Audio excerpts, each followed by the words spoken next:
အားလုံးပဲမင်္ဂလာပါကျွန်တော်ဒီနေ့မှာတော့ဝက်နံရိုးကြော်ပြမှာဖြစ်ပါတယ်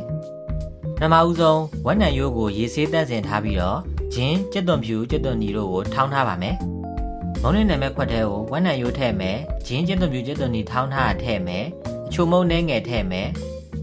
တကြားနဲ့ငယ်ထည့်မယ်စားနဲ့ငယ်ထည့်မယ်ရှာလကာရဲ့နဲ့ငယ်ထည့်မယ်QZ White Star Sauce အနည်းငယ်ထည့်မယ်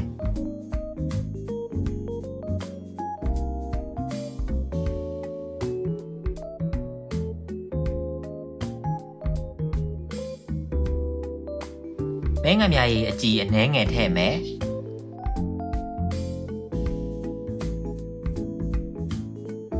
ငရုတ်ကောင်းအနည်းငယ်ထည့်မယ်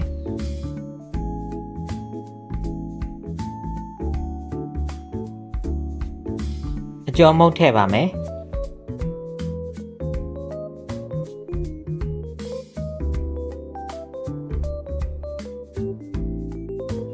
နောက်ဆုံးအနေနဲ့ကြက်ဥတစ်လုံးဖောက်ထည့်ပြီးတော့တမအောင်နှင်လိုက်ပါမယ်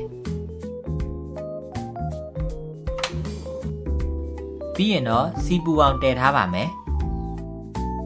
စီပူလာပြီဆိုရင်တော့ဝက်နံရိုးတွေစကြော်လို့ရပါပြီအတွင်းနဲ့ထိကျအောင်လို့မီးအေးလေးနဲ့ပဲကြော်ပါမယ်အခုလိုမျိုးရွှေဝါရောင်တန်းလာပြီဆိုရင်တော့နောက်တစ်ဖက်ကိုလှန်ပေးလိုက်ပါမယ်